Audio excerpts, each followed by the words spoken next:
श्री विष्णु पुराण प्रथम अंश का 15वां अध्याय।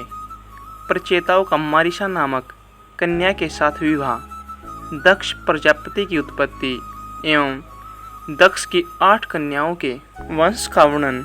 श्री पराशर जी बोले, प्रचेताओं के तपस्या में लगे रहने से कृषि आदि द्वारा किसी प्रकार की रक्षा न होने के कारण पृथ्वी को वृक्षों ने ढक लिया और प्रजा बहुत कुछ नष्ट हो गई।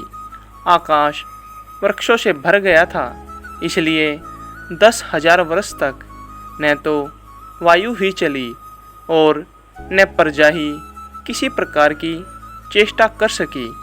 जल से निकलने पर उन वृक्षों को देखकर प्रचेतागण अति क्रोधित हुए और उन्होंने रोषपूर्वक अपने मुख से वायु और अग्नि को छोड़ा। वायु ने वृक्षों को उखाड़ उखाड़ कर सुखा दिया और प्रचंड अग्नि ने उन्हें जला डाला।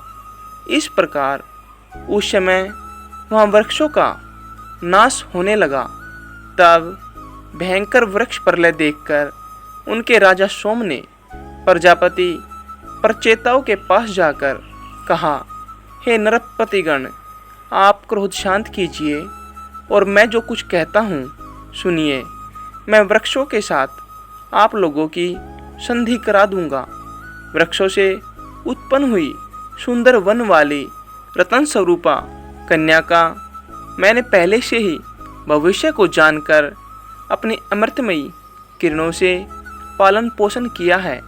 वृक्षों की यह कन्या मारीसा नाम से प्रसिद्ध है। वह महाभागा इसलिए ही उत्पन्न की गई है कि निश्चय ही तुम्हारे वंश को बढ़ाने वाली तुम्हारी भार्या हो। मेरे और तुम्हारे आधे आधे तेज से इसके परम विद्वान दक्ष नामक प्रजापति उत्पन्न होगा।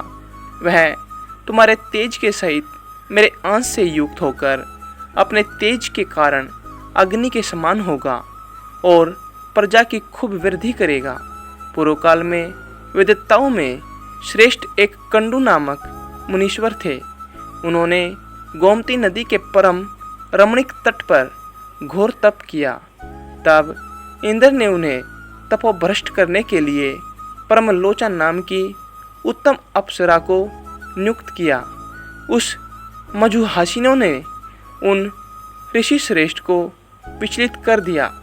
उसके द्वारा शुद्ध होकर वे 100 से अधिक वर्ष तक विषाशक्त चित्त से मंदराचल की कंदरा में रहे। तब हे महाभाग, एक दिन उस अप्सरा ने कंडू ऋषि से कहा, हे ब्रह्मन, अब मैं स्वर्गलोक को जाना चाहती हूँ। आप प्रसन्नतापूर्वक मुझे आज्ञा दीजिए।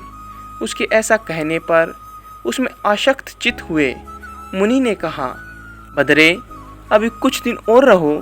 उनके ऐसा कहने पर उस सुंदरी ने महात्मा कंडू के साथ अगले 100 वर्ष तक और रहकर नाना प्रकार के भोग भोगे।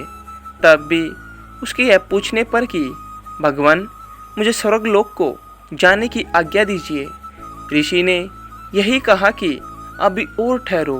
तदंतर 100 वर्ष से कुछ अधिक बीत जाने पर उस सम्मुखी ने प्रणयुक्त मुस्कान से सुशोभित वचनों में फिर कहा, ब्रह्मन, अब मैं स्वर्ग को जाती हूँ।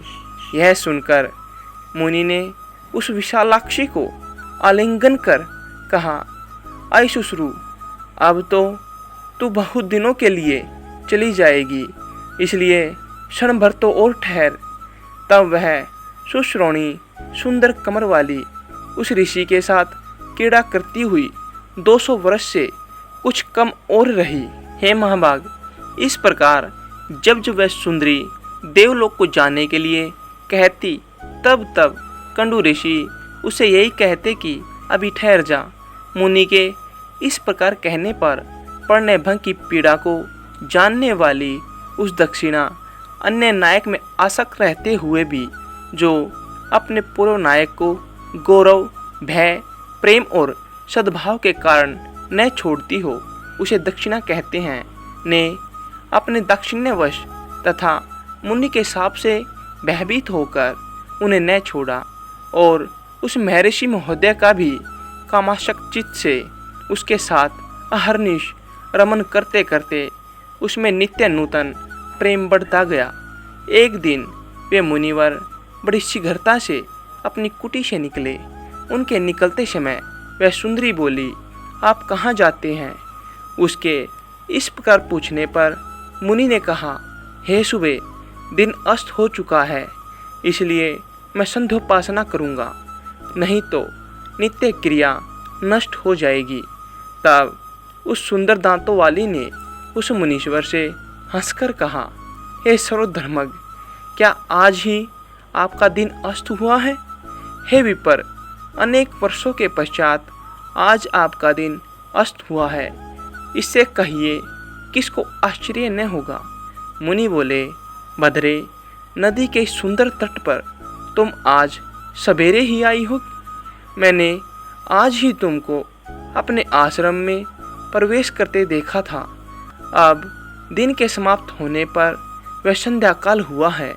फिर सच तो कहो, ऐसा उपहास क्यों करती हो? परमलोचा बोली, ब्राह्मण, आपका यह कथन कि तुम सवेरे ही आई हो ठीक ही है, इसमें झूठ नहीं, परंतु उस समय को आज सैकड़ों वर्ष बीत चुके। सोम ने कहा। तब उन विप्रवर ने उस विशालाक्षी से कुछ घबरा कर पूछा, अरे भीरू, ठीक ठीक बता, तेरे साथ रमण करते मुझे कितना समय बीत गया? परमलोचा ने कहा, अब तक 907 वर्ष 6 महीने तथा 3 दिन और भी बीत चुके हैं। ऋषि बोले, अय भीरू, यह तू ठीक कहती है या मेरी हंसी करती है? मुझे तो ऐसा ही प्रतीत होता है कि मैं इस स्थान पर तेरे साथ केवल एक ही दिन रहा हूँ। परमलोचा बोली, हे ब्राह्मण, आपके निकट मैं झूठ कैसे बोल सकती हूँ? और फिर विशेषतया उस समय जबकि आज आप अपने धर्म मार्ग का अनुसरण करने में तत्पर होकर मुझसे पूछ रहे हैं। सोम ने कहा, हे राजकुमारों, उसके ये सत्य वचन सुनकर मुनि ने मुझे धिक्कार है ऐसा कहकर स्वयं ही अपने को बहुत कुछ भला बुरा कहा। मुनि बोले, ओह, मेरा तप नष्ट हो गया, जो ब्रह्मवेताओं का धन था वह लुट गया और विवेक बुद्धि मारी गई। अहो, स्त्री को किसी ने मोह उपजाने के लिए ही रचा है। मुझे अपने मन को जीतकर 6 उर्मियों क्षुधा, पिपाशा, लोभ, मोह, जरा और मृत्यु से अतीत पर ब्रह्म को जानना चाहिए। जिसने मेरी इस प्रकार की बुद्धि को नष्ट कर दिया, उस काम रूपी महाग्रह को धिक्कार है। नरक ग्राम के मार्ग रूप इस स्त्री के संग से वेद भगवान की प्राप्ति के कारण रूप मेरे समस्त वर्त नष्ट हो गए। इस प्रकार उन धर्मज्ञ मुनिवर ने अपने आप ही अपनी निंदा करते हुए वहाँ बैठी हुई उस अप्सरा से कहा, अरे पापिनी, अब तेरी जहाँ इच्छा हो चली जा। तूने अपनी भाई भंगी से मुझे मोहित करके इंद्र का जो कार्य था वह पूरा कर लिया। मैं अपने क्रोध से प्रज्वलित हुई अग्नि द्वारा तुझे भस्म नहीं करता हूँ, क्योंकि सज्जनों की मित्रता 7 पग साथ रहने से हो जाती है, और मैं तो तेरे साथ निवास कर चुका हूँ। अथवा इसमें तेरा दोष भी क्या है जो मैं तुझ पर क्रोध करूँ? दोष तो सारा मेरा ही है, क्योंकि मैं बड़ा ही अजितेंद्रिय हूँ।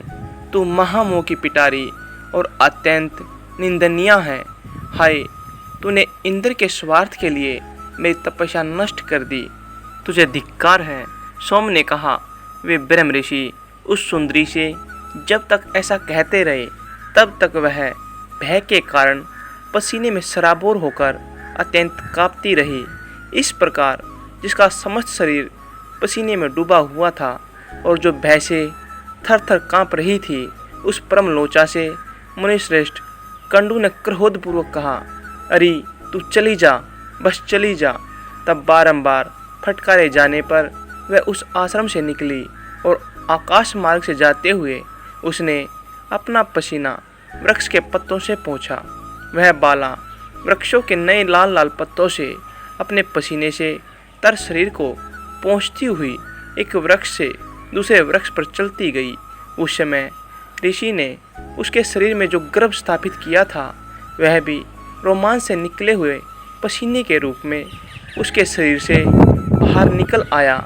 उस गर्भ को वृक्षों ने ग्रहण कर लिया, उसे वायु ने एकत्रित कर दिया और मैं अपनी किरणों से उसे पोषित करने लगा। इससे वह धीरे धीरे बढ़ गया। वृक्षाग्र से उत्पन्न हुई वह मारीसा नाम की सुमुखी कन्या तुम्हें वृक्षगण समर्पण करेगी। इस प्रकार वृक्षों से उत्पन्न हुई वह कन्या परमलोचा की पुत्री है तथा कंडू मुनि की, मेरी और वायु की भी संतान है।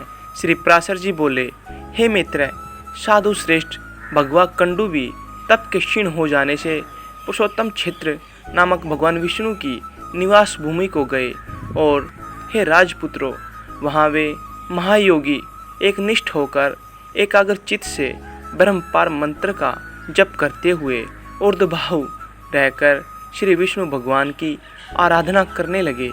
प्रचेतागण बोले, हम कंडू मुनि का ब्रह्मपार नामक परम स्तोत्र सुनना चाहते हैं, जिसका जप करते हुए उन्होंने श्री केशव की आराधना की थी। सोम ने कहा, हे राजकुमारों, वह मंत्र इस प्रकार है। श्री विष्णु भगवान संसार मार्ग की अंतिम अवधि है, उनका पार पाना कठिन है। वे पर आकाश आदि से भी पर अर्थात अनंत है, अतः सत्य स्वरूप है। तपोनिष्ठ महात्माओं को ही वे प्राप्त हो सकते हैं, क्योंकि वे पर अनात्म प्रपंच से परे है तथा पर इंद्रियों के अगोचर परमात्मा है और भक्तों के पालक एवं उनके अभीष्ट को पूर्ण करने वाले हैं।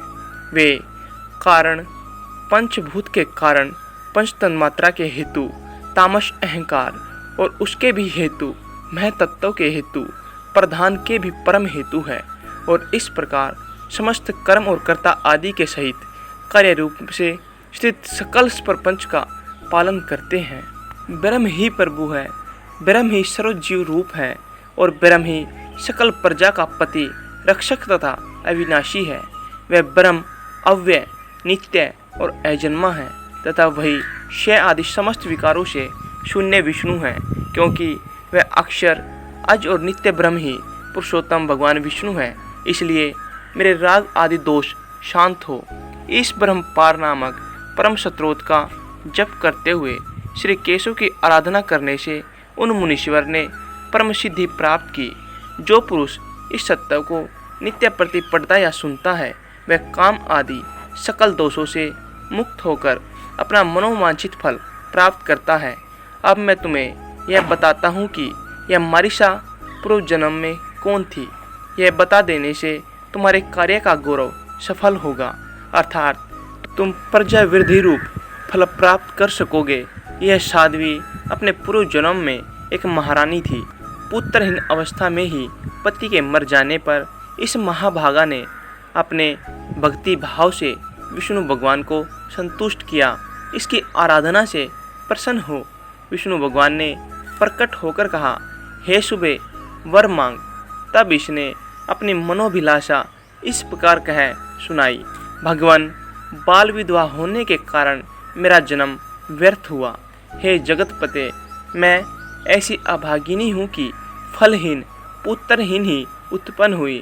अतः आपकी कृपा से जन्म जन्मांतर मेरे पति बड़े प्रशंसनीय हो और प्रजापति ब्रह्मा जी के समान पुत्र हो।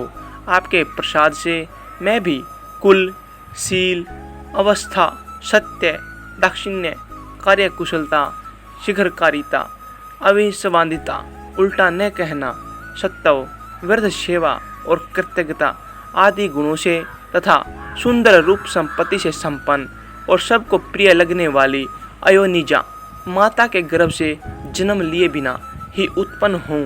सोम बोले, उसका ऐसे कहने पर वरदायक परमेश्वर देवाधिदेव श्री हरिकेश ने प्रणाम के लिए झुकी हुई उस बाला को उठाकर कहा, तेरे एक ही जन्म में बड़े पराक्रमी और विख्यात कर्मवीर 10 पति होंगे और हे शोभने, उसी समय तुझे प्रजापति के समान एक महावीर्यवान एवं अत्यंत बल विक्रम युक्त पुत्र भी प्राप्त होगा।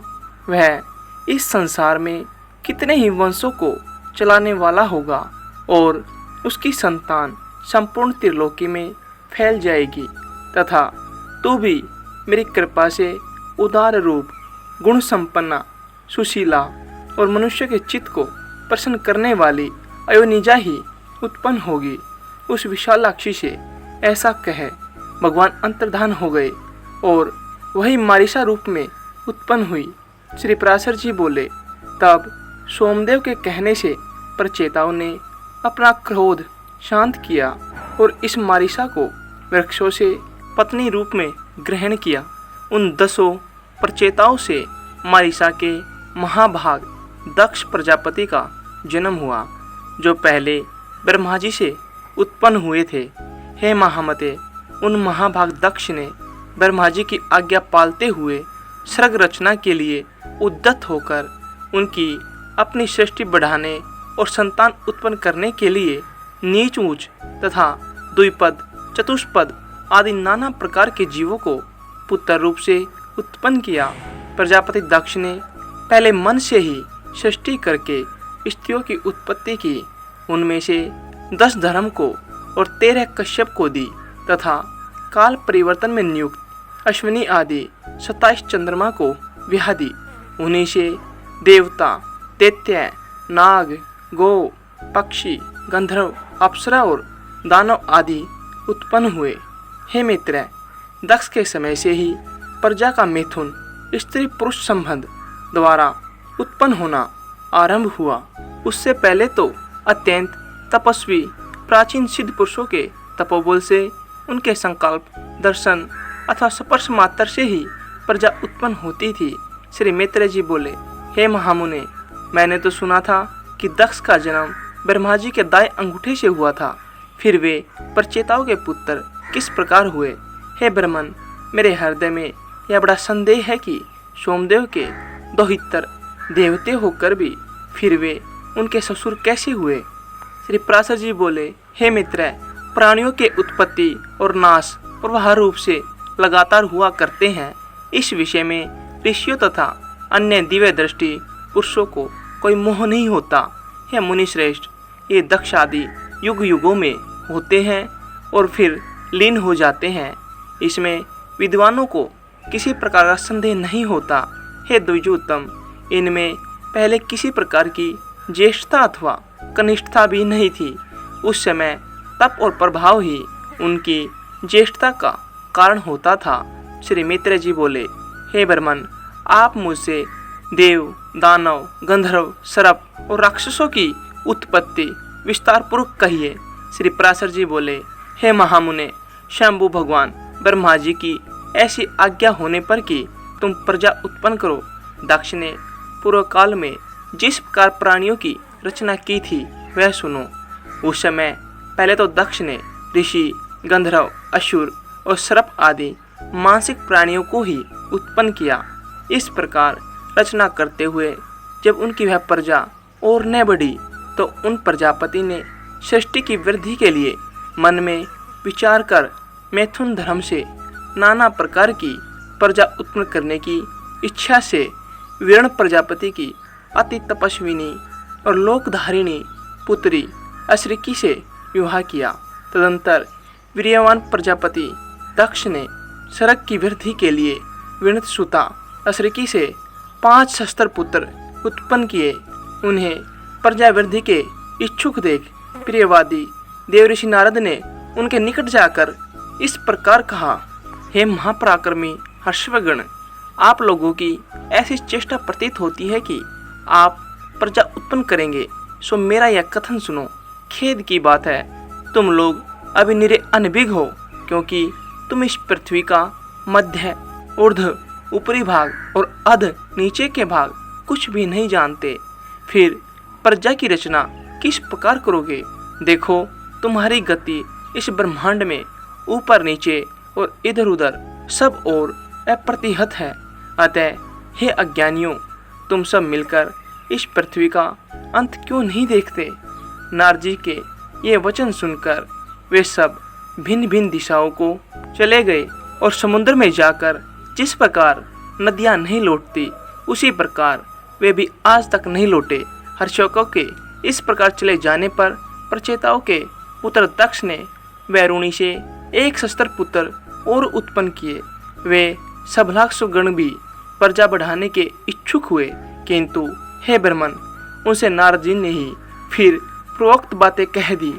तब वे सब आपस में एक दूसरे से कहने लगे, महामुनि नारद जी ठीक कहते हैं, हमको भी इससे संदेह नहीं, अपने भाइयों के मार्ग का ही अवलंबन करना चाहिए। हम भी पृथ्वी का परिणाम जानकर ही सृष्टि करेंगे। इस प्रकार वे भी उसी मार्ग से समस्त दिशाओं को चले गए और समुद्रगत नदियों के समान आज तक नहीं लौटे। हे द्विज, तब से ही यदि भाई को खोजने के लिए भाई ही जाए तो वह नष्ट हो जाता है। अतः विंध्य पुरुष को ऐसा न करना चाहिए। महाभाग दक्ष प्रजापति ने उन पुत्रों को भी गए जान नारद जी पर बड़ा क्रोध किया और उन्हें श्राप दे दिया। हे मित्र, हमने सुना है कि फिर उस विद्वान प्रजापति ने सर्ग वृद्धि की इच्छा से वैरुणी से 60 कन्याएं उत्पन्न की। उनमें से उन्होंने 10 धर्म को, 13 कश्यप को, 27 सोम चंद्रमा को और 4 अष्टिनेमि को तथा 2 बहुपुत्र, 2 अंगिरा और 2 कृशसों को विवाही। अब उनके नाम सुनो। अरुधंते, वसु, यामी, लंबा, भानु, मरुतवती, संकल्पा, मुहूर्ता, साध्या और विश्वा, ये 10 धर्म की पत्नियां थीं। अब तुम इनके पुत्रों का विवरण सुनो। विश्वा के पुत्र विश्वदेवा थे। साध्या से साध्यगण हुए, मरुतवती से मरुतवान और वसु से वसुगण हुए तथा भानु से भानु और मुहूर्ता से मूर्ताभिमानी देवगण हुए। लंबा से घोष, यामी से नागविथि और अरुंधति से समस्त पृथ्वी विषयक प्राणी हुए तथा संकल्पा से सर्वात्मक संकल्प की उत्पत्ति हुई। नाना प्रकार का वसु, तेज अथवा धन ही जिनका प्राण है, ऐसे ज्योति आदि जो 8 वसुगण विख्यात है। अब मैं उनके वंश का विस्तार बताता हूँ। उनके नाम आप, ध्रुव, सोम, धर्म, अनिल, वायु, अनल, अग्नि, प्रत्युष और प्रभास कहे जाते हैं। आपके पुत्र वेतंड, श्रम, शांत और धवनी हुए तथा ध्रुव के पुत्र लोक संहारक भगवान काल हुए। भगवान वर्चा सोम के पुत्र थे, जिनसे पुरुष वर्चस्वी तेजस्वी हो जाता है, और धर्म के उनकी भार्या मनोहर से द्रविण, हट एवं हव्यवह तथा शिशिर, प्राण और वरुण नामक पुत्र हुए। अनिल की पत्नी शिवा थी, उससे अनिल के मनोजव और अविज्ञात गति ये 2 पुत्र हुए। अग्नि के पुत्र कुमार सरसथंभ सरखंडे से उत्पन्न हुए थे। ये कृतिकाओं के पुत्र होने के कारण कार्तिकेय कहलाए। शाख, विशाख और नेगमेय इनके छोटे भाई थे। देवल नामक ऋषि को प्रत्युष का पुत्र कहा जाता है। इन देवल के भी 2 क्षमाशील और मनीषी पुत्र हुए। बृहस्पति जी की बहन वरिस्त्री जो ब्रह्मचारिणी और सिद्ध योगिनी थी तथा अनासक्त भाव से समस्त भूमंडल में विचरती थी। 8वें वसु प्रभास की भार्या हुई। उससे शस्त्रों, शिल्पों, कारीगरों के कर्ता और देवताओं के शिल्पी महाभाग प्रजापति विश्वकर्मा का जन्म हुआ, जो समस्त शिल्पकारों में श्रेष्ठ और सब प्रकार के आभूषण बनाने वाले हुए तथा जिन्होंने देवताओं के संपूर्ण विमानों की रचना की और जिन महात्मा की आविष्कर्ता शिल्प विद्या के आश्रय से बहुत से मनुष्य जीवन निर्वाह करते हैं, उस विश्वकर्मा के 4 पुत्र थे। उनके नाम सुनो। वे अजेकपाद, अहिर्बुधन्यु, तवष्टा और परम पुरुषार्थी रुद्र थे। उनमें से तवष्टा के पुत्र महातपस्वी विश्वरूप थे। हे महामुने, हर, बहुरूप, त्र्यंबक, अपराजित, वर्षाकपि, शंभु, कपर्दी, रेवत, मृगव्याध, सरव और कपाली ये त्रिलोकी के अधीश्वर 11 रुद्र कहे गए हैं। ऐसे सैकड़ों महातेजस्वी 11 रुद्र प्रसिद्ध है, जो दक्ष कन्याएं कश्यप जी की स्त्रियां हुई उनके नाम सुनो। वे अदिति, दिति, दनु, अरिष्टा, सुरसा, शत्रसा, सुरभि, विंता, ताम्रा, क्रोधवशा, ईरा, कद्रु और मुनि थी। हे धर्मज्ञ, अब तुम उनकी संतान का विवरण श्रवण करो। पूर्व चाक्षु मनवंतर में तुषित नामक 12 श्रेष्ठ देवगण थे। वे यशस्वी सुरश्रेष्ठ चाक्षुक मनवंतर के पश्चात व्यवस्वत मनवंतर के उपस्थित होने पर एक दूसरे के पास जाकर मिले और परस्पर कहने लगे, हे देवगण, आओ हम लोग शीघ्र ही अदिति के गर्भ से प्रवेश कर इस व्यवस्वत मनवंतर में जन्म ले, इसी में हमारा हित है। इस प्रकार चाक्षुक मनवंतर में निश्चय कर उन सब ने मरीचि पुत्र कश्यप जी के यहाँ दक्ष कन्या अदिति के गर्भ से जन्म लिया। वे अति तेजस्वी उससे उत्पन्न होकर विष्णु, इंद्र, अर्यमा, धाता, त्वष्टा, पूषा, विवस्वान, सविता, मित्र, वरुण, अंशु और भग नामक 12 आदित्य कहलाए। इस प्रकार पहले चाक्षुक मनवंतर में जो तुषित नामक देवगण थे, वे ही व्यवस्वत मनवंतर में 12 आदित्य हुए। सोम की जिन 27 सुव्रता पत्नियों के विषय में पहले कह चुके हैं, वे सब नक्षत्र योगिनी हैं और इन नामों से ही विख्यात है। उन अति तेजस्विनियों से अनेक प्रतिभाशाली पुत्र उत्पन्न हुए। अरिष्टनेमि की पत्नियों के 16 पुत्र हुए। बुद्धिमान बहुपुत्र की भार्या कपिला, अतिलोहिता, पीता और असिता नामक 4 प्रकार की विद्युत कही जाती है। ब्रह्म ऋषियों से शतकृत रचाओं के अभिमानी देवश्रेष्ठ प्रत्यंगिरा से उत्पन्न हुए हैं तथा शास्त्रों के अभिमानी देवप्रहरण नामक देवगण देव ऋषि कृशाशव की संतान कहे जाते हैं। हे तात, 8 वसु, 11 रुद्र, 12 आदित्य, प्रजापति और वष्टकार, ये 33 वेदोक्त देवता अपनी इच्छा अनुसार जन्म लेने वाले हैं। कहते हैं इस लोक में इनके उत्पत्ति और निरोध निरंतर हुआ करते हैं। ये 1000 युग के अनंतर पुनः पुनः उत्पन्न होते रहते हैं। हे मित्र, जिस प्रकार लोक में सूर्य का अस्त और उदय निरंतर हुआ करता है, उसी प्रकार ये देवगण भी युग युग में उत्पन्न होते रहते हैं। हमने सुना है दिति के कश्यप जी के वीर्य से परम दुर्जय हिरण्यकश्यपु और हिरण्याक्ष नामक 2 पुत्र तथा सिंहिका नाम की एक कन्या हुई, जो विपरचिति को विवाही गई। हिरण्यकशिपु के अति तेजस्वी और महापराक्रमी अनुहराद, हराद, बुद्धिमान प्रहलाद और संहाराद नामक 4 पुत्र हुए, जो दैत्य वंश को बढ़ाने वाले थे। हे महाभाग, उनमें प्रहलाद जी सर्वत्र समदर्शी और जितेंद्रिय थे, जिन्होंने श्री विष्णु भगवान की परम भक्ति का वर्णन किया था, जिनको दैत्यराज द्वारा दीप्त किए हुए अग्नि ने उनके सर्वांग में व्याप्त होकर भी हृदय में वासुदेव भगवान के स्थित रहने से नहीं जला पाया। जिन महाबुद्धिमान के पाशबद्ध होकर समुद्र के जल में पड़े पड़े इधर उधर हिलने डुलने से सारी पृथ्वी हिलने लगी थी, जिनका पर्वत के समान कठोर शरीर सर्वत्र भगवंचित रहने के कारण दैत्यराज के चलाए हुए अस्त्र शस्त्रों से भी छिन्न भिन्न नहीं हुआ।